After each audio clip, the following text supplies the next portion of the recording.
ನೆಹೆಮೀಯ 2ನೇ ಅಧ್ಯಾಯ 4ನೇ ವಚನ. ಆ ಮಾತನ್ನು ನೆಹೆಮೀಯ ಕೇಳಿದಾಗ ಕುಳಿತುಕೊಂಡು ಅಳುತ್ತಾ ಕೆಲವು ದಿವಸಗಳವರೆಗೂ ಶೋಕಿಸುತ್ತಾ ಉಪವಾಸವಾಗಿದ್ದು ಪರಲೋಕ ದೇವರ ಮುಂದೆ ವಿಜ್ಞಾಪನೆ ಮಾಡುತ್ತಾ ಇದ್ದನು ಎಂದು ಬೈಬಲ್ ಹೇಳುತ್ತದೆ. ನಿನ್ನೆ ರಾತ್ರಿ ನಾನು ಯೇಸುಕ್ರಿಸ್ತರು ಆ ಒಂದು ಪಟ್ಟಣಕ್ಕೋಸ್ಕರ ಶೋಕಿಸಿದರು ಎಂಬುದಾಗಿ ತಿಳಿಸಿದೆ. ಇಂದು ನೆಹೆಮೀಯ ಕೂಡ ಯಾವ ರೀತಿ ಆ ದೇಶಕ್ಕೋಸ್ಕರ ಕುಳಿತು ಅತ್ತನು ಎಂಬುದಾಗಿ ನಾನು ತಿಳಿಸುತ್ತಾ ಇದ್ದೇನೆ. ಕುಳಿತುಕೊಂಡು ಅಳುತ್ತಾ ಎಂದರೆ ಏನು? ಇದರ ಅರ್ಥ ಏನು? ನನ್ನಿಂದ ಏನು ಮಾಡಲು ಆಗುತ್ತಿಲ್ಲವಲ್ಲ ಎಂಬುದಾಗಿ ಅರ್ಥ. ಆದ್ದರಿಂದ ಆತನ ಮನಸ್ಸು ಬಾಧಿಸಲ್ಪಟ್ಟಿತ್ತು. ನನ್ನ ಪಟ್ಟಣ ಈ ರೀತಿ ಬಿದ್ದಿದೆ, ನನ್ನ ಜನರು ಕಷ್ಟವನ್ನು ಅನುಭವಿಸುತ್ತಾರೆ, ನನ್ನ ದೇಶ ಈ ರೀತಿಯಾಗಿ ಬೆಂಕಿಯಿಂದ ಸುಡಲ್ಪಟ್ಟು ಬಿದ್ದಿದೆ, ನನ್ನಿಂದ ಏಕೆ ಕೆಲಸಗಳನ್ನು ಮಾಡಲಾಗಲಿಲ್ಲ ಎಂಬುದಾಗಿ. ನನ್ನ ಕರ್ತವ್ಯಗಳನ್ನು ಗಮನಿಸಲಾಗುತ್ತಿಲ್ಲ, ಏನು ಮಾಡಲಾರದವನಾಗಿ ನಾನು ಬದಲಾಗಿ ಬಿಟ್ಟೆನು ಎಂದು ನೆಹೆಮೀಯ ಹೇಳುವುದನ್ನು ನೋಡುತ್ತೇವೆ. ಅಂದರೆ ನೆಹೆಮೀಯನ ಪ್ರಾರ್ಥನೆ ಒಂದು ಬಾಧಿಸಲ್ಪಟ್ಟ ಮನಸ್ಸಿನಿಂದ ಬರುವಂತಹ ಒಂದು ಪ್ರಾರ್ಥನೆಯಾಗಿತ್ತು. ಅವನ ಮನಸ್ಸು ಭಾರವಾಗಿತ್ತು, ಅವನ ಮನಸ್ಸು ದುಃಖದಿಂದ ತುಂಬಿತ್ತು. ಕೇವಲ ಕರ್ತವ್ಯಕ್ಕಾಗಿ ಸತ್ಯವೇದವನ್ನು ಓದಿ ಪ್ರಾರ್ಥಿಸುವುದಲ್ಲ, ಅದೇ ರೀತಿಯಾಗಿ ನಮ್ಮ ಹೃದಯದಲ್ಲಿಯೂ ದೇಶವನ್ನು ಕುರಿತ ಕಾರ್ಯಗಳನ್ನು ತಿಳಿದುಕೊಂಡು ಅದರಿಂದ ನಮ್ಮ ಮನಸ್ಸು ದುಃಖವನ್ನು ಹೊಂದಿ ಬಾಧಿಸಲ್ಪಟ್ಟು ಪ್ರಾರ್ಥಿಸುವಂಥ ಒಂದು ಪ್ರಾರ್ಥನೆಯು ಉದ್ಭವಿಸಬೇಕು. ಸ್ವಲ್ಪ ಯೋಚಿಸಿ ನೋಡಿರಿ. ನೆಹೆಮೀಯನಿಗೆ ಒಂದು ಕೊರತೆಯೂ ಇಲ್ಲ. ಸೌಕರ್ಯವಾದ ಒಂದು ಜೀವನ, ಸುರಕ್ಷಿತವಾದ ಸ್ಥಳ, ಅರಸನ ಪಾನಸೇವಕನಾಗಿದ್ದನು. ಯಾವ ಕೊರತೆಯೂ ಅವನಲ್ಲಿ ಇರಲಿಲ್ಲ. ಇಸ್ರೇಲ್ ಜನರು ಕರ್ತನನ್ನು ಹುಡುಕದೆ ಯೇಸುವನ್ನು ಮರೆತು ಬಿಟ್ಟು ಹೋದುದರಿಂದ ಕರ್ತನು ಈ ಒಂದು ರೀತಿಯಾಗಿ ಉಪದ್ರವಕ್ಕೆ ಒಪ್ಪಿಸಿಕೊಟ್ಟರು ಎಂದು ನೆಹೆಮೀಯ ಸುಲಭವಾಗಿ ಹೇಳಿಬಿಟ್ಟು ಅವನ ಕೆಲಸವನ್ನು ನೋಡಲು ಹೋಗಿರಬಹುದಾಗಿತ್ತು. ಆದರೆ ಅವನು ಹಾಗೆ ಹೇಳಲಿಲ್ಲ. ತಾನು ಕುಳಿತುಕೊಂಡು ಹತ್ತಿನು ಎಂದು ವಾಕ್ಯದಲ್ಲಿ ಹೇಳಲ್ಪಟ್ಟಿದೆ. ದೇವರೇ, ಇದು ನನ್ನ ಭಾರತ ದೇಶ, ಇವರೆಲ್ಲರೂ ನನ್ನ ಜನರು, ಕೋಟ್ಯಾನುಕೋಟಿ ಜನರು ನಿನ್ನನ್ನು ತಿಳಿಯದೆ ಸಾಯುತ್ತಿದ್ದಾರೆ ಎನ್ನುವಂಥ ಒಂದು ಭಾರವು, ಒಂದು ವೇದನೆಯು ನಿಮ್ಮೊಳಗೆ ಕಾಣಲ್ಪಡುತ್ತಿದೆಯೇ? ನಮ್ಮ ಹೃದಯವು ಬಾಧಿಸಲ್ಪಟ್ಟು ನಾವು ಪ್ರಾರ್ಥಿಸಬೇಕು. ಜನರು ಅಳೆದು ಹೋಗುತ್ತಿದ್ದಾರೆ, ಅವರು ನರಕದ ಅಗ್ನಿಯನ್ನು ನೋಡುತ್ತಾ ಹೋಗುತ್ತಿದ್ದಾರೆ. ಏನು ತಿಳಿಯದಂತಹ ಬಡ ಜನರು ಮಂತ್ರವಾದದ ಹಿಡಿತದಲ್ಲಿ ಹಿಡಿಯಲ್ಪಟ್ಟಿದ್ದಾರೆ. ಮೂಢನಂಬಿಕೆಯ ಅಭ್ಯಾಸಕ್ಕೆ ಸೆರೆ ಹಿಡಿಯಲ್ಪಟ್ಟು ಹಿಂಸೆಯನ್ನು ಅನುಭವಿಸಿಕೊಂಡಿದ್ದಾರೆ. ಈ ಸ್ಥಿತಿಯಲ್ಲೂ ನಂಬಿಕಸ್ಥರಾಗಿ ಇರುವಂತಹ ನಾವು ಇನ್ನು ಎಂದಿನಂತೆ ರೂಢಿಯಾಗಿಯೇ ಸಾಧಾರಣವಾಗಿ ಪ್ರಾರ್ಥಿಸುತ್ತಿದ್ದರೆ ಹೇಗೆ? ಈ ದೇಶವನ್ನು ಕರ್ತನು ಹೇಗೆ ರಕ್ಷಿಸಲು ಸಾಧ್ಯ? ನಿಮ್ಮ ಮಗುವಿಗೆ ಆರೋಗ್ಯ ಸರಿಯಿಲ್ಲದೆ ಇದ್ದರೆ, ಆಸ್ಪತ್ರೆಯಲ್ಲಿ ದಾಖಲಾದರೆ ನೀವು ಹೇಗೆ ಪ್ರಾರ್ಥಿಸುತ್ತೀರಾ? ನೆಮ್ಮದಿಯಾಗಿ ನಿಮ್ಮಿಂದ ನಿದ್ದೆ ಮಾಡಲು ಸಾಧ್ಯವಾಗುತ್ತದೆಯೇ? ಊಟ ಮಾಡಲು ಸಾಧ್ಯವೇ? ನಿಮ್ಮ ಹೃದಯವು ಎಷ್ಟು ಬಾಧೆಗೊಳಗಾಗುತ್ತದೆ ಅಲ್ಲವೇ? 121 ಕೋಟಿ ಭಾರತದ ಜನರು, ನಮ್ಮ ಸಹೋದರರು ಸಹೋದರಿಗಳು. ಯೇಸುವಿನ ರಕ್ತ ಅವರಿಗಾಗಿಯೂ ಸುರಿಸಲ್ಪಟ್ಟಿದೆ ಗೊತ್ತಾ? ನಮ್ಮ ದೇಶವನ್ನು ಕುರಿತು, ನಮ್ಮ ಜನರನ್ನು ಕುರಿತು ನಮ್ಮ ಹೃದಯವು ಬಾಧಿಸಲ್ಪಡಬೇಕು. ನನಗೆ ನನ್ನ ವ್ಯಾಪಾರವೇ ಮುಖ್ಯ, ನನ್ನ ಕುಟುಂಬವೇ ಮುಖ್ಯ, ನನಗೆ ಪ್ರಾರ್ಥಿಸಲು ಸಮಯವಿಲ್ಲ, ಹಣ ಬೇಕಾದರೆ ಸೇವೆಗೆ ಕೊಡುತ್ತೇನೆ ಎಂದು ನಾವು ಹೇಳಿಕೊಳ್ಳಲು ಸಾಧ್ಯವೇ? ಕರ್ತನಿಗೆ ನೆಹೆಮೀಯ ಅಂತವರು ಬೇಕು. ನಾವು ಕೂಡ ನೆಹೆಮೀಯನ ರೀತಿ ಆಗಿರಬೇಕು.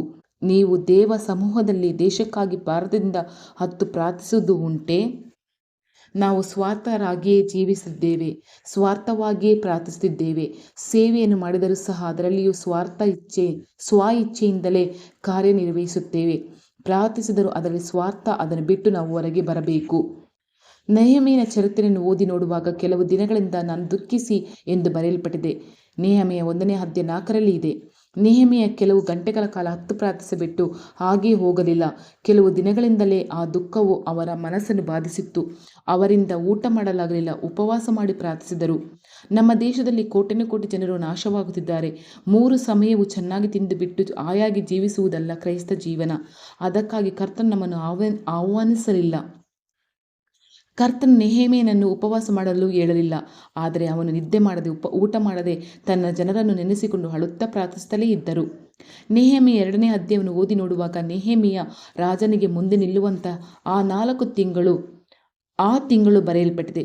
ಲೆಕ್ಕಾಚಾರ ಮಾಡಿ ನೋಡಿದರೆ ಸುಮಾರು 4 ತಿಂಗಳು ನೆಹೆಮೀಯ ಅಳುತ್ತಿದ್ದರು. 1 ದಿನ ಅಲ್ಲ, 2 ದಿನ ಅಲ್ಲ, 4 ತಿಂಗಳಿಂದ ಆ ದುಃಖ ಅವರನ್ನು ಬಾಧಿಸಿತು. ಈ 4 ತಿಂಗಳು ಹೇಗೆ ನಾವು ಲೆಕ್ಕ ಮಾಡಬಹುದು ಎಂದರೆ, 1ನೇ ವಾಕ್ಯದಲ್ಲಿ, ನೆಹೆಮೀಯ 1ನೇ ಅಧ್ಯಾಯ 1ನೇ ವಾಕ್ಯದಲ್ಲಿ ಬರೆದಿದೆ ಮಾರ್ಗಶಿರ ಮಾಸದಲ್ಲಿ, ಅಂದರೆ ಡಿಸೆಂಬರ್ ತಿಂಗಳು ಅಂತ.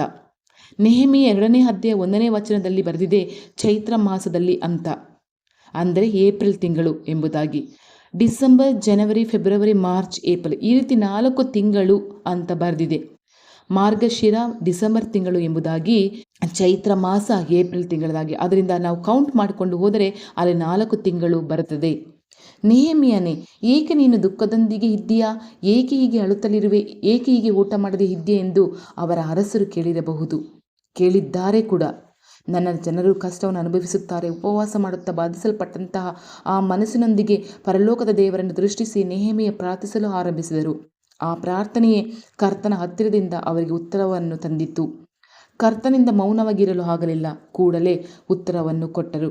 ಇದು ಭಾರತದ ಸುಗ್ಗಿಯ ಕಾಲ. ಇದೇ ಭಾರತದ ಉಜ್ಜೀವನದ ಕಾಲ. ಎಲ್ಲಿಗೆ ಹೋದರೂ ಜನರು ಯೇಸುವನ್ನು ಅಂಗೀಕರಿಸಿಕೊಳ್ಳಲು ಸಿದ್ಧವಾಗಿದ್ದಾರೆ. ಈ ಸುಗ್ಗಿಯ ಕಾಲದವನ್ನು ತಿಳಿದ ನಂತರವೂ ನಾವು ಸುಮ್ಮನಿದ್ದರೆ ಹೇಗೆ? ಅಂಗೈಯಷ್ಟು ಮೋಡವು ಉದ್ಭವವಾಗಿ ಬಿಟ್ಟಿದೆ. ಈ ಕಾಲದಲ್ಲಿ ನಾವು ಮೌನವಾಗಿದ್ದರೆ ಹೇಗೆ? ನೆಹೆಮೀಯನ ಪ್ರಾರ್ಥನೆಗೂ ದಾನಿಯೇಲನ ಪ್ರಾರ್ಥನೆಗೂ ಹತ್ತಿರವಾದ ಸಂಬಂಧವಿದೆ.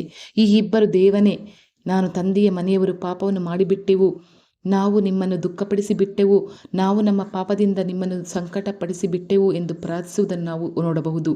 ತನ್ನ ಜನಗಳೊಂದಿಗೆ ತಮ್ಮನ್ನು ಐಕ್ಯ ಮಾಡಿಕೊಂಡು ಇಬ್ಬರು ಪ್ರಾರ್ಥಿಸಿದರು. ಇದೇ ಗೋಳಾಡಿ ಪ್ರಾರ್ಥಿಸುವ ಪ್ರಾರ್ಥನೆ. ನೆಹೆಮೀಯ 1ನೇ ಅಧ್ಯಾಯ, ದಾನಿಯೇಲನು 9ನೇ ಅಧ್ಯಾಯದಲ್ಲಿ ಇದೆ. ಪ್ರೀತಿ ದೇವರ ಮಕ್ಕಳೇ, ಓದಿರಿ. ದೇವನೇ, ನಾನು ನನ್ನ ಭಾರತದ ಜನರು ಪಾಪವನ್ನು ಮಾಡಿ ನಿಮ್ಮನ್ನು ದುಃಖಪಡಿಸಿ ಬಿಟ್ಟೆವು, ವಿಗ್ರಹ ಆರಾಧನೆಗೆ ಸ್ಥಳವನ್ನು ಕೊಟ್ಟು ನಿಮ್ಮನ್ನು ದುಃಖಪಡಿಸಿ ಬಿಟ್ಟೆವು. ನಮ್ಮನ್ನು ಕ್ಷಮಿಸಿ, ನಮಗೆ ಮನಮರುಗಿ ನಮ್ಮನ್ನು ರಕ್ಷಿಸು ಎಂದು ಪ್ರಾರ್ಥಿಸಿರಿ. ಇಂದು ರಾತ್ರಿ ದೇವರಲ್ಲಿ ಮೊಣಕಾಲೂರಿ ಪ್ರಾರ್ಥಿಸೋಣವೇ? ಅಪ್ಪ ತಂದೆ, ನಮ್ಮನ್ನು ಕ್ಷಮಿಸಿರಿ. ಇಷ್ಟು ದಿನ ನಮಗೆ ತಿಳಿಯದೆ ನಾವು ನಮ್ಮ ಸ್ವಾರ್ಥ ಚಿತ್ತದಿಂದ ನಮಗೋಸ್ಕರ ಪ್ರಾರ್ಥಿಸಿದೆವು. ಇನ್ನು ಮುಂದೆ ಹಾಗೆ ಪ್ರಾರ್ಥಿಸದೆ ನಾವು ನಮ್ಮ ದೇಶದಲ್ಲಿರುವ ಅಣ್ಣ ತಮ್ಮಂದರಿಗೋಸ್ಕರ, ಅಕ್ಕ ತಂಗಿರಿಗೋಸ್ಕರ ಪ್ರಾರ್ಥಿಸುತ್ತೇವೆ. ಅವರಿಗೆ ರಕ್ಷಣೆಯನ್ನು ಕೊಡು ಪ್ರಭುವೇ.